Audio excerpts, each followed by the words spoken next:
नमस्कार दोस्तों, मेरे चैनल कवि रविंद्र सिंह माहिर के नाम से जो चैनल है उस पर आप सभी का स्वागत है।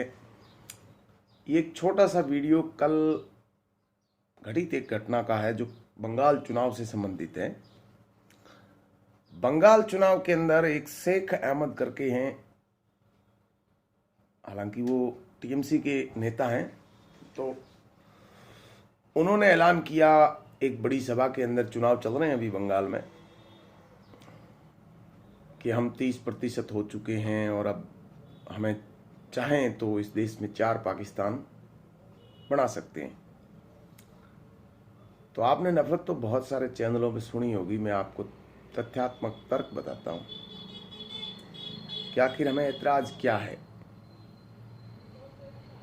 कोई पाकिस्तान बनाने की बात करता है उससे ऐतराज क्या है, कोई बोलता है उससे ऐतराज क्या है, और ऐसे बोलने वाले लोगों की असलियत भी बताता हूं कि कैसे जब आप ऐसी बात बोलते हैं तो आपके आगे तालियां बजाने वाली भीड़ जरूर बढ़ सकती है, मैं जानता हूं वो बड़ी भी है, लेकिन आप जितना आगे गेन करेंगे उतना पीछे खो भी देंगे।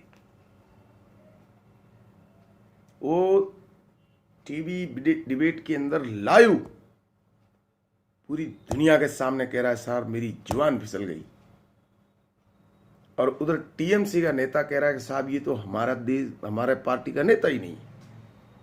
शेख अहमद साहब कह रहे हैं कि साहब मैंने पार्टी की स्थापना के 1 साल बाद 1999 में पार्टी को ज्वाइन किया।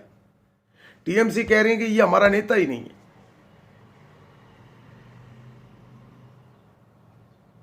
तो आप भी सोच समझ कर बोलिए, जिस भी पार्टी में है, जहां भी है, क्योंकि हो सकता है कि चंद पल की तालियों के लिए आप अपने पीछे खड़े पूरे सिस्टम को तबाह कर दें। अब मैं आपको बताता हूं प्रॉब्लम क्या है।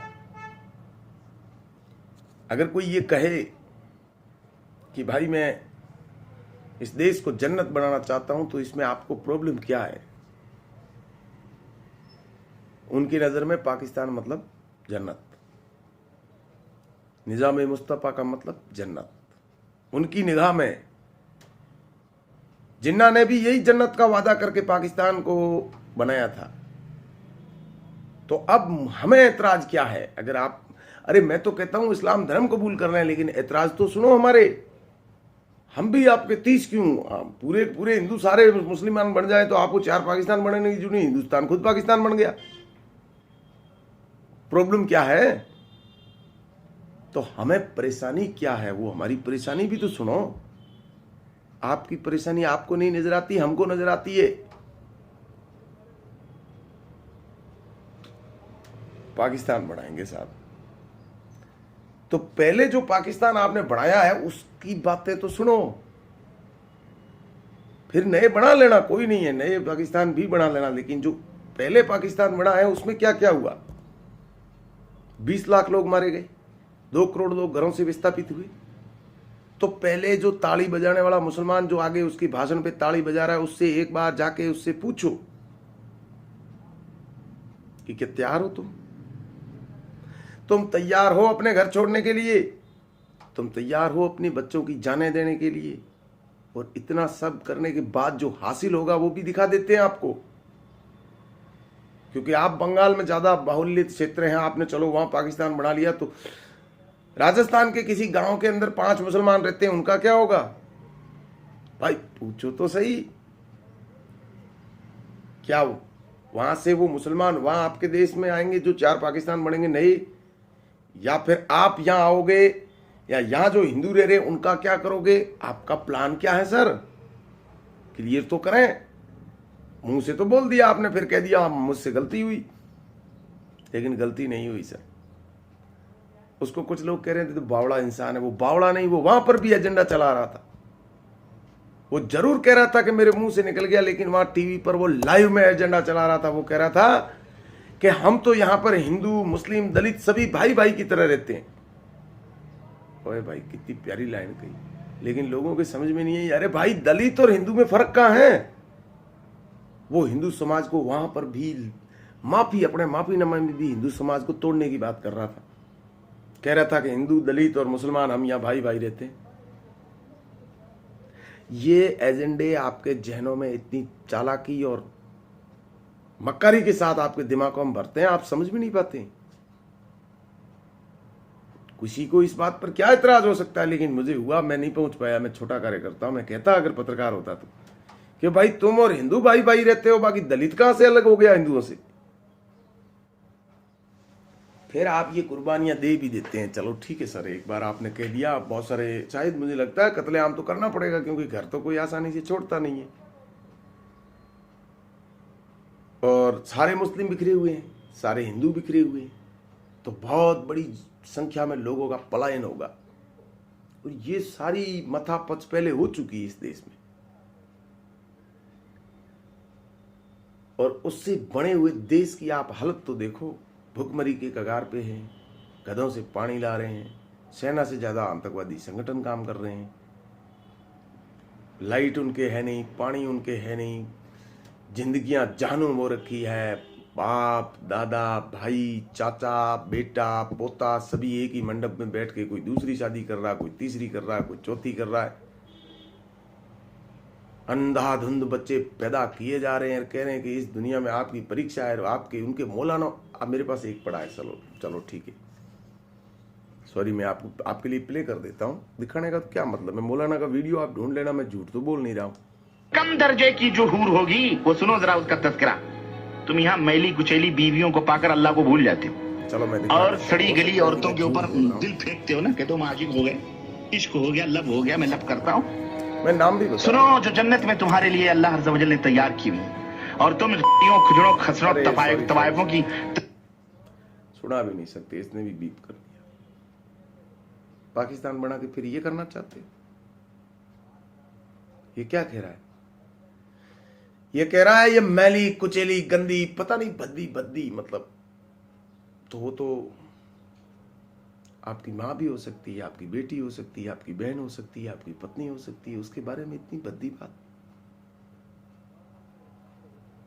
कहते हैं कि साहब इस्लाम में महिलाओं को बराबर का दर्जा किया। क्या दर्जा दिया है सर? फिर जब पाकिस्तान बना लोगे तो फिर ये करोगे? ये चाहते हो कि आपकी माँ बहन बेटी को गाली दी जाए? एक हिंदुस्तान के अभी मौलाना जी कह रहे थे ना, बहुत बुरा शब्द कह रहे थे, मेरे पास उसका भी वीडियो पड़ा, मैं चला नहीं सकता, मैं मेरे चैनल की गरिमा को बिगाड़ना नहीं चाहता, बता सकता हूं। मौलाना जी कह रहे हैं जिनकी औरतें बेपर्दा निकलती हैं वो भाई भड़वा है, वो बाप भड़वा है। तो आप बनाइए, अगर आप जन्नत बनाना चाहते हैं तो बनाइए, लेकिन जो पहले बनी वो आपसे संभल नहीं रही है। फिर आप कह रहे हैं हमको 4 पाकिस्तान चाहिए। बंगाल के अंदर आप चाहते हैं देश के 4 टुकड़े कर दो, पर आप उससे हासिल क्या करना चाहते हैं? निजाम मुस्तफा लाना चाहते हैं। निजाम मुस्तफा तो ले आए आप पाकिस्तान में, तो शेख आलम है, शेख अहमद है, भाई तेरी इन बातों से हो सकता है कुछ लोग जो जाहिल हैं वो ताली भी बजा भी रहे हैं। मुझे वैसे शेख अहमद से तो कोई, ऐसे लोग तो कुछ नहीं है साहब, गिरफ्तार करेंगे, ये तो कायर लोग हैं साहब, गिड़गिड़ाने लग जाते हैं, 2 मिनट में अपनी बात से पलट गया, वो कौन सा मुसलमान हो? तो मुसलमान ही नहीं है। तकलीफ मुझे उन लोगों से है जो ताली बजा रहे हैं, वो सोच रहे हैं कुएं के मेंढक है साहब कि हम तो यहाँ सब सम्मिलित बैठे हैं, अच्छा सा पाकिस्तान बन जाएगा, लेकिन उनको नहीं पता कि आपकी उम्मत का कोई बंदा किसी गांव में 1000 हिंदुओं के बीच रहता है। जब आप ये इतनी बड़ी जनसंख्या का पलायन करोगे और करके फिर हासिल यही आपका चोरों चुक्कों और डाकुओं का शहर पाकिस्तान बनाना चाहते हो। आप तय कर लीजिए, आप एक उदाहरण पेश करते, इस्लाम के नाम पे पाकिस्तान को बना के दुनिया के सामने इजराइल की तरह एक उदाहरण पेश करते। यहूदियों ने धर्म के नाम पे इजराइल बनाया,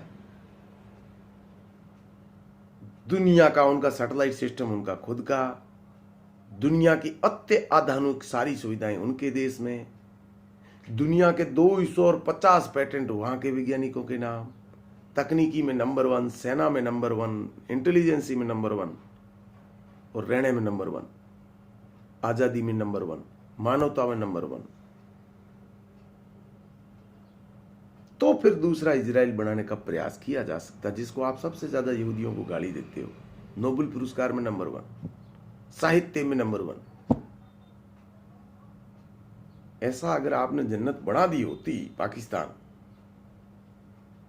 तो भाई लोगों आपको ये जंग ही नहीं लड़नी पड़ती, हम दौड़े चले आते उस जन्नत में।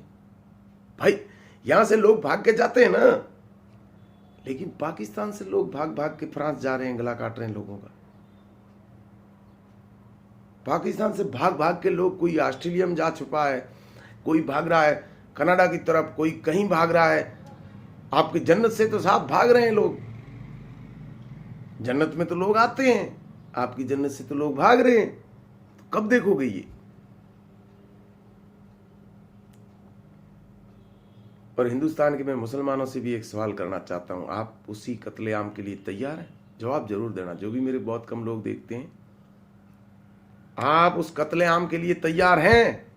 आप चाहते हैं कि आपका कोई भाई किसी गांव के अंदर बुरी मौत मारा जाए?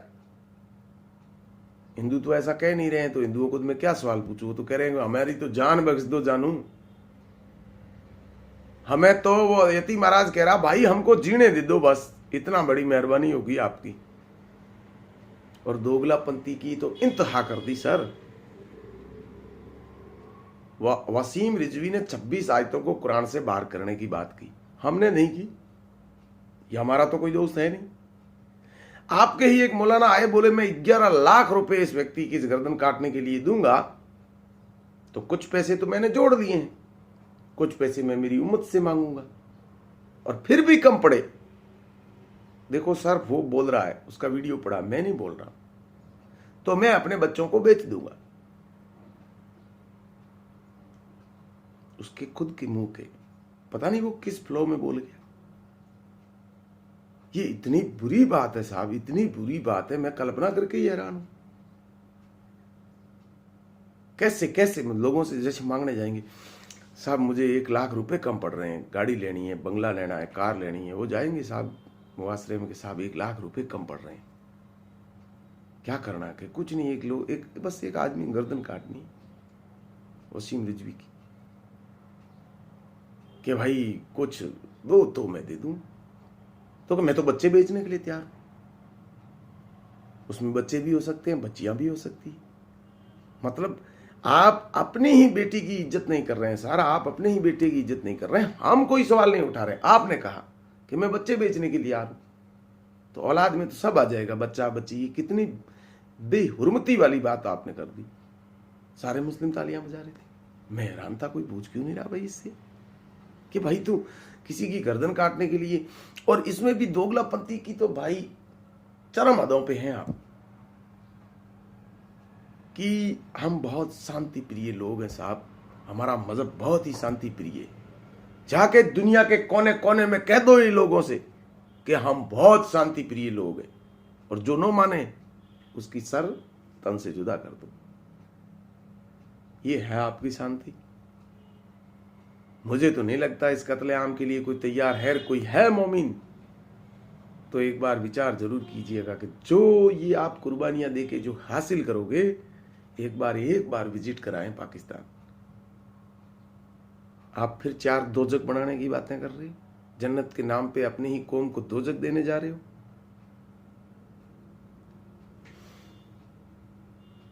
मुझे नहीं लगता कि कोई मुस्लिम आपके इस मिशन में साथ हो सकता है। समझने के बाद क्या समझ में नहीं, आपने दिमाग कुंद कर दिए अपने लोगों के।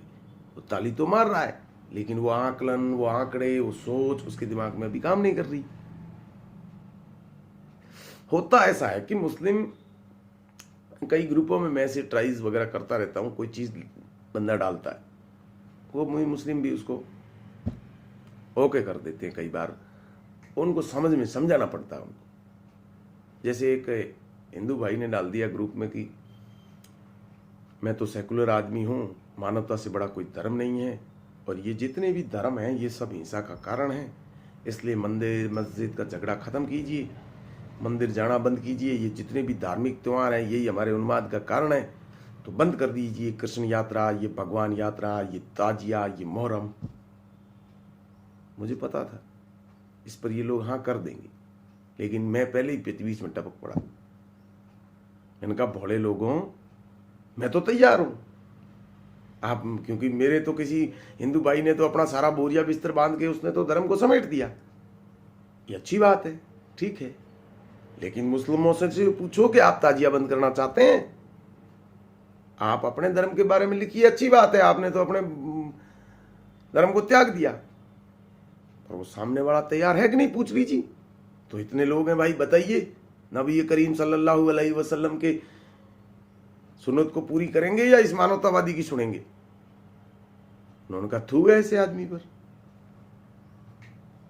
तो समझाना पड़ता है, अब क्या करें, जब समझ में आ जाएगी तो वो कहेंगे कि नहीं सर ये तो नहीं मांग रहे हम। तो इसी के साथ मैं छोटा सा वीडियो मेरे YouTube चैनल के लिए, ठीक लगे तो शेयर कीजिएगा, नफरत लगे तो निंदा कीजिएगा, बुरा लगे तो सोचिएगा, एक बार अपने घट में झांक के सोचिएगा, आखिर ये सब करके आप हासिल क्या करना चाहते हैं? आपकी इस जिंदगी से उम्मीदें क्या हैं? जीना चाहते हैं या मरना चाहते हैं? इस देश में सुकून से प्यार से जिएंगे तो तुम, खैर मैं भी क्या बावड़ी बातें करने लग गया। जय हिंद दोस्तों।